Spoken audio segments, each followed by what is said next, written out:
Magandang gabi po sa inyong lahat. Welcome po to my YouTube channel, Team Husband in White. Ang i-share ko ngayon po sa inyo, yung nag-asawa po ako. Nag-asawa po kami ng mister ko, bali, nagsama po kami ng 10 years, pero hindi muna kami nagpakasal. Pero gusto naman niya, ako ang umayaw.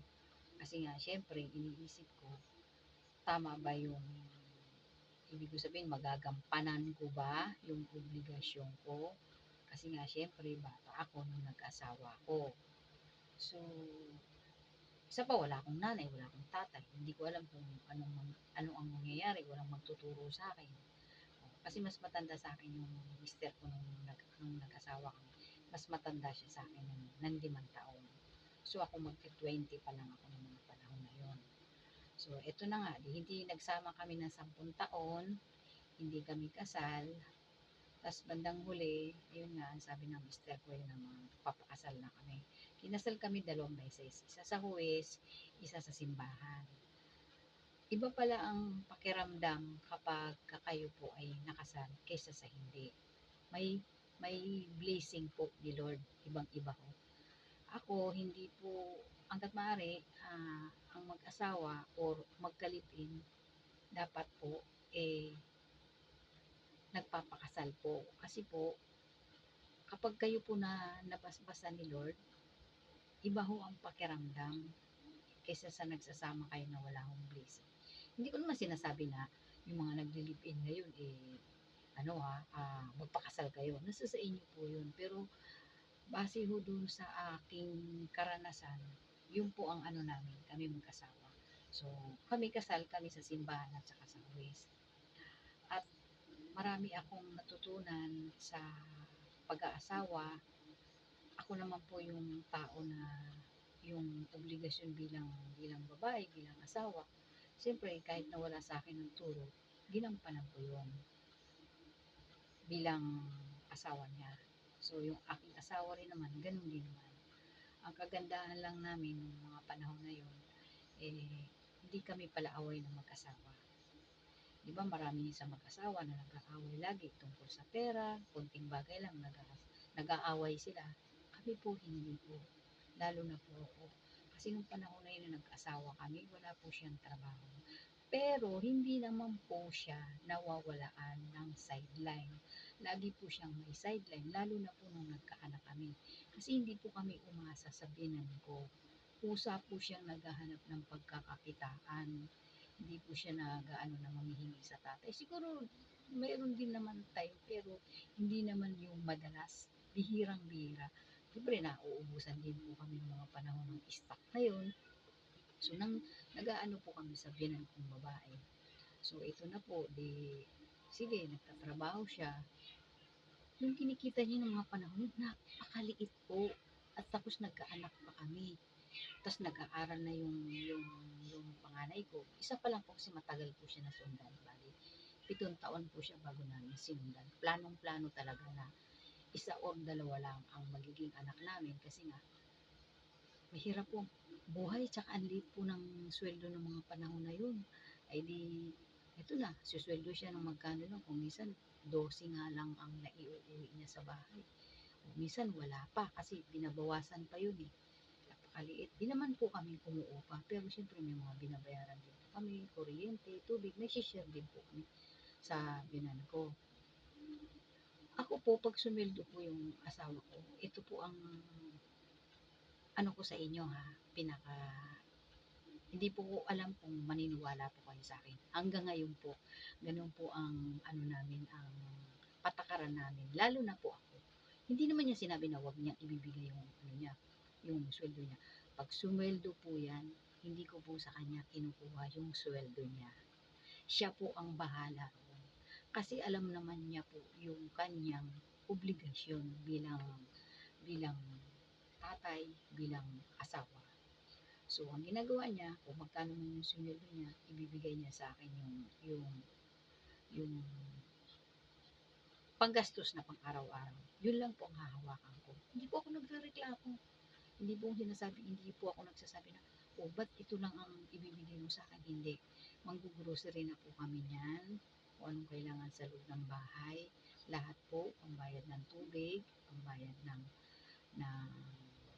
ano, tawag nito, ano pa man ang babayaran. Kasi yung sa bahay namin, yung dalawang anak ko ang nagbabayad. And sa pagkain, talaga naman yun ang nakabudget sa mister ko.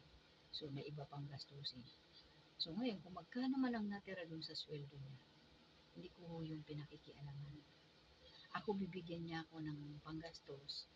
Pambili lang yun ng ulam, bigas. Pag naubusan kami ng gas, siya pa rin ang bibili noon. Hindi po ako.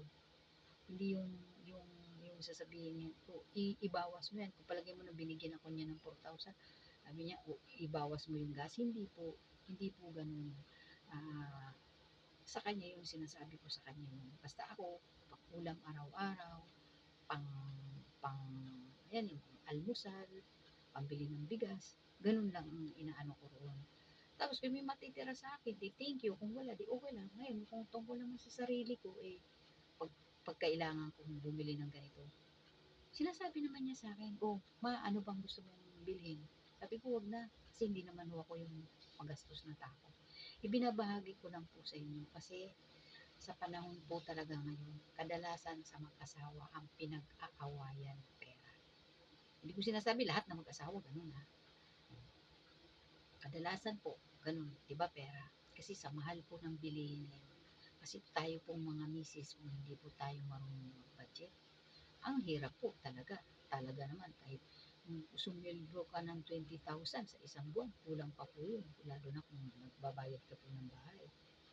So, yun po, ang ano ko, at saka hindi ho kami na sabihin nung ako nakikipag-away ako sa kanya dahil konti lang ibinigay niya. Hindi ho ako nakikipag-away sa kanya.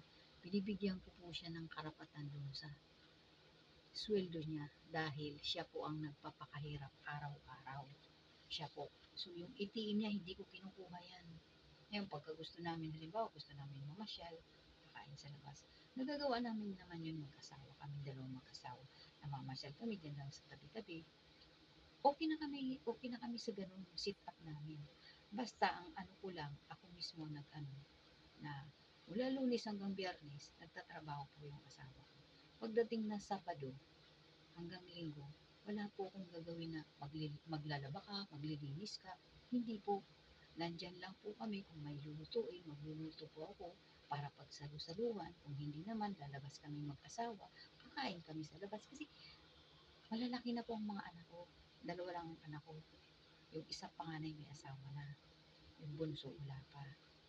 Ganun lang po ang ano namin. Bigyan ho natin ng time yung ating mga sarili. Lalo na ho tayong mga nanay, mga tatay. Kasi hindi naman po palaging habang buhay sila na silang iintindihin natin ang ating mga anak. Siyempre, maikli lang ang buhay. Bigyan natin ng pagpapalaga yung tayo. Kayong mag-asawa. Hindi ko sinabing gayahin nyo yan. Kami, ganun po ang sit up namin mag-asawa. Ganun ang ginagawa namin. Gusto ng asawa ko yung namamasyal kami. Kahit na sa malapit lang, hindi naman kami gumagastos ng malaki. Okay namin, mag-merienda lang kami. Bisa nga, nagbabaon lang kami ng tinapay. Ganun po ang ginagawa namin. Kaya, mga anak ko, lumaki yan ng hindi nila naririnig. Mag-away man kami siguro yung, yun lang, mayroon lang tampuhan. Pero ang ginagawa ko, halimbawa, siya nagkamali, papalipasin ko lang yun, hingi ako ng sorry. Pero pag talaga naman halimbawa ako, siyempre nagmamatigas, hindi ako kikibo. Pero may time naman din na ako ang may kasalanan, hingi na ako ng sorry para matapos na. Ganun po ang ginagawa namin mag-asawa.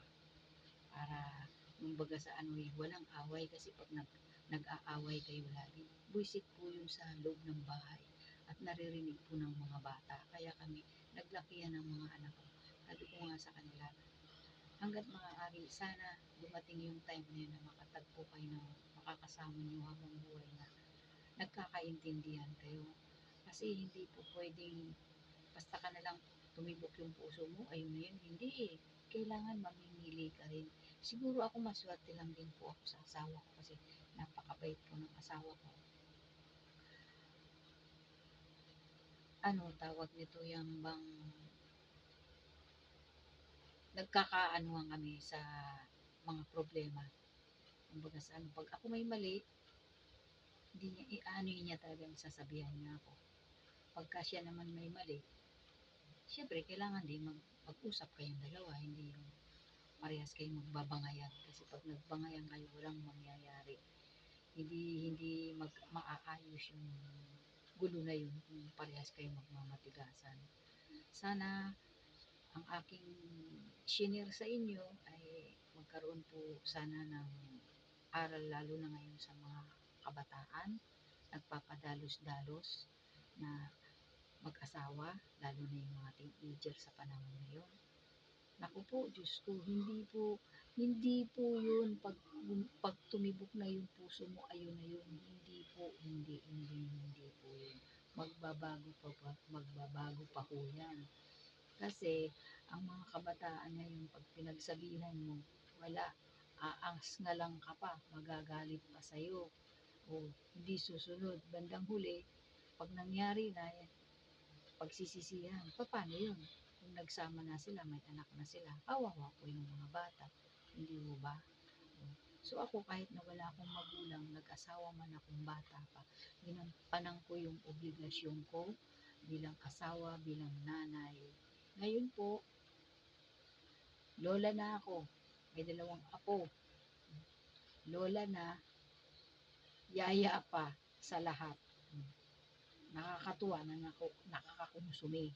Kaya yung mister ko, sabi nga niya, minsan mamamasyal kami, pero iniiwanan ko naman sila, nakahanda na lahat yun. Hindi rin naman kami nagtatagal. At saka hindi naman sila iniinawanan na walang mga kasama yan dito. May mga tao yan dito sa loob. Kaya sana nagustuhan nyo yung i-share ko sa inyo. Mag-isip-isip mabuti. Mas maganda po, wag kong mag-live-in kasi mas maganda po yung may blessing. Kung kayo man po nakapagsama na ng matagal, planuhin nyo na makasal po kayo sa simbahan. Kasi iba po yung may blessing na nakasal po kayo. Iba ho ang pakiramdam. Maraming salamat po sa inyong lahat.